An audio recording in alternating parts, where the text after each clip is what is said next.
ल साथीहरु, आज हामीले माइक्रो इकोनोमिक्सको फिक्स क्वेसन 2082 गर्छौँ। हेर्नुहोस् त, बिबिएस फर्स्ट इयरको हजुरहरूको फुल मार्क भनेको साथीहरु 100 हो। पास मार्क हुनलाई 35 ले पुग्छ है।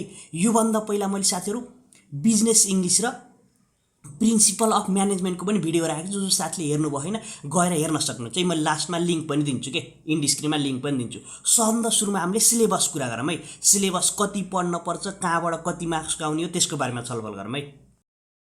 हजुरहरूले पढ्न पर्ने भने कन्टेन्ट भनेको साथीहरु 8 वटा छ। यसमध्ये पनि एउटा स्किप गर्न पाउनुहुन्छ है। कुन चाहिँ स्किप गर्न पर्छ त भनेर त्यो पनि मैले सिकाउँछु हजुरलाई। कुन चाहिँ स्किप गर्दा हामीलाई बेटर हुन्छ। हामीले त्यो स्किप गरेर त केही म्याटरै हुन्न, हामीलाई अरमा आउँछ, जसरी पनि छोड्नै पर्छ के एउटा। हेर्नुस् त, कन्टेन्ट भनेको हामीलाई 8 वटा युनिट हो पढ्न पर्ने। हेर्नुस् त, भेरी सर्ट क्वेसन भनेको 2 मार्क्सको है। सर्ट क्वेसन भनेको 10 मार्क्सको हो, लङ क्वेसन भनेको 15। टोटल भनेको त अब यो हाम्रो यो कतिमा मार्क्स आउँछ भन्ने हो। हेर्नुस् त, अब युनिट 1 बाट हजुरलाई भेरी सर्ट क्वेसन त जम्मैबाट पर्ने भयो, बुझ्नुहुन्छ नि। सबैबाट 1 घण्टा हामीलाई कति 10 वटा पर्ने हो, त्यसमध्ये पनि 1 घण्टा त सबबाट पर्ने भयो। अब दुईटा हुन्छ नि, त्यो चाहिँ जता पनि राख्न सक्यो के, त्यसमा हल्का कन्फ्युजन छ, तर एउटा त सबैबाट पर्छ। हेर्नुस् त, भेरी सर्ट र सर्ट क्वेसन पर्ने भयो, टोटल हामीलाई 12 मार्क्सको। अब युनिट 2 बाट यसमा पनि सेम, एउटा भेरी सर्ट एउटा सर्ट गरेर 12। अब युनिट 3 बाट भेरी सर्ट पनि पर्छ, सर्ट क्वेसन पनि पर्छ, लङ क्वेसन पर्छ, 27 मार्क्स। हेर्नुस् त, 27 मार्क्स पर्छ। अब युनिट 4 बाट भेरी सर्ट दुईटा आउँछ, एउटा लङ क्वेसन गरेर 19 मार्क्स है। त्यसपछि युनिट 5, अब युनिट 5 बाट एउटा भेरी सर्ट र सर्ट गरेर 12। अब 6 बाट भेरी सर्ट सर्ट गरेर 12, यसबाट पनि सेम भयो। अब 7 र 8 बाट 1 घण्टा पर्दो रहेछ। हेर्नुस् त, भेरी सर्ट पनि सर्ट पनि लङ पनि गरेर 27। तर तपाईहरुलाई लाग्ला हेर्नुस् त, लङ क्वेसन त हामीलाई दुईटा मात्र पर्ने, यहाँ त 4वटा भयो भन्नु होला। यस्तो हुन्छ क्या, अब कहिले यसबाट पनि हाल्दिन सक्यो, अब कहिले यसबाट, अब इनुरबाट पढ्नुस्, यसबाट दुईटा पर्ने हो क्या। हामीलाई पर्छ 3टा पर्छ, एउटा त अरै हो, एउटा जसरी पनि छोड्नै पर्छ, तर दुईटा गर्ने हो, बुझ्नुहुन्छ नि।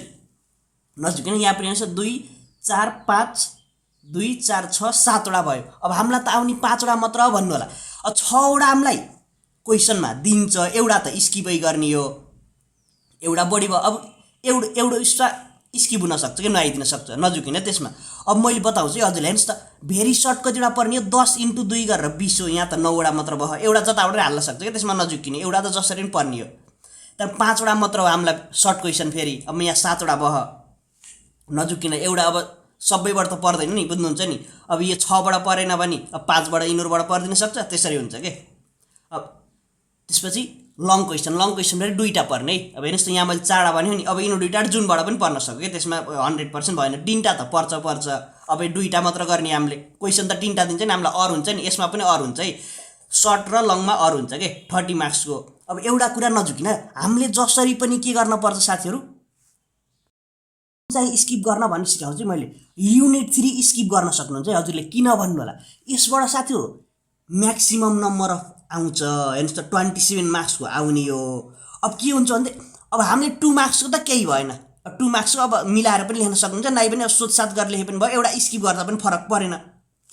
तर 10 मार्क्सको पनि हामीले यत्रो पढ्न कति टाइम लाग्छ, सबै पढ्न पर्यो नि, 15 मार्क्सको पनि पढ्ने हो। अब के हुन्छ भन्दाखेरि जसरी पनि अर्थ आउँछ हामीलाई।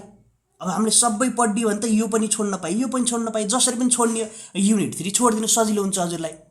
अब हामीले के पढ्नु पर्छ त्यसमा जाम, कन्टेन्टमा जाम। अब युनिट 1 बाट हेर्नुस् त, इन्ट्रोडक्सन। अब 12 मार्क्स आउँछ नि, यसबाट हामीले पढ्न पर्ने। हेर्नुस् के पढ्न पर्छ भन्दा हजुरले व्हाट इज माइक्रो इकोनोमिक्स पढ्नुस्। त्यसपछि माइक्रो इकोनोमिक्सको स्कोप, अब युजेज कसरी भनिदिन्छ भने, माइक्रो इकोनोमिक्सको युजेज इन डिसिजन मेकिङ पनि भनिदिन सक्छ। जेमा भने पनि म्याटर भएन के, बिजनेसमा पनि भनिदिन सक्छ, म्याटर भएन युजेजै लेखिदिनु कि, एउटै हो। त्यहाँ लिमिटेसन पनि पढ्नुस्।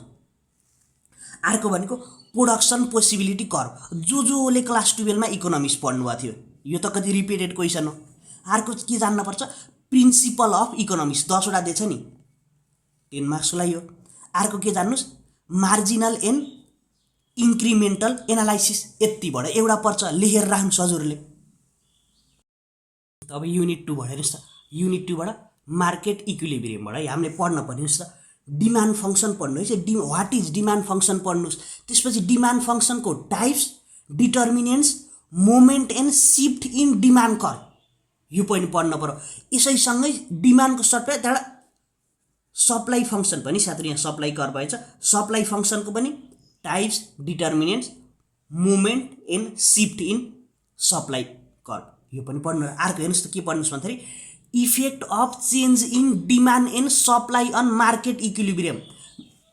इफेक्ट के इफेक्ट हुन्छ, चेन्जेसहरू के हो भनेर मार्केट इक्विलिब्रियम। यसबाट साथीहरू न्युमेरिकल पनि हालिदिन सक्छ, कस्तो न्युमेरिकल दिन्छ त्यो पनि बताइन्छ। हेर्नुहोस् त बाट यस्तो टेबलवाला पनि हालिदिन सक्छ, बुझ्नुहुन्छ नि, टेबलवाला पनि हालिदिन सक्छ। यसरी यो न्युमेरिकल पनि हालिदिन सक्छ, यो पनि प्र्याक्टिस गर्नु होला है। फेरि त स्किप गर्न पठाएँ मैले हजुरलाई।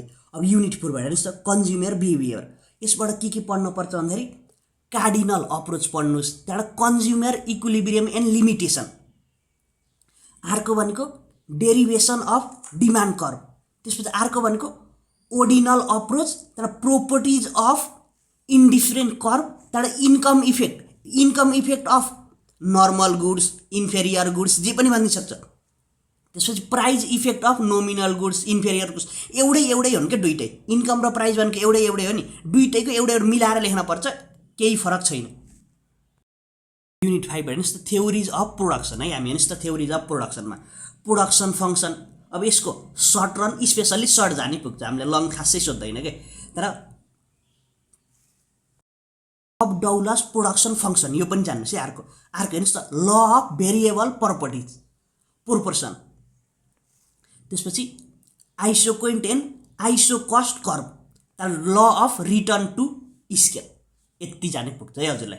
अब हेर्नुहोस् युनिट 6 बाट के जान्नु पर्यो, युनिट 6 बाट स्पेसल्ली हामीलाई के हालिदिन्छ भने न्युमेरिकल, त्यहाँबाट यो ग्राफ पनि ट्याक्कै क्लास 12 को रिपिटेड हो क्या। हेर्नुहोस् त टिसी र टिआर दिन्छ, त्यसो हामीलाई के भन्छ डिएफसी निकाल, टिबिसी, टिसी, टिआर, प्रॉफिट निकाल भन्छ। हेर्नुहोस् त युनिट 0 देखि 10 रहेछ।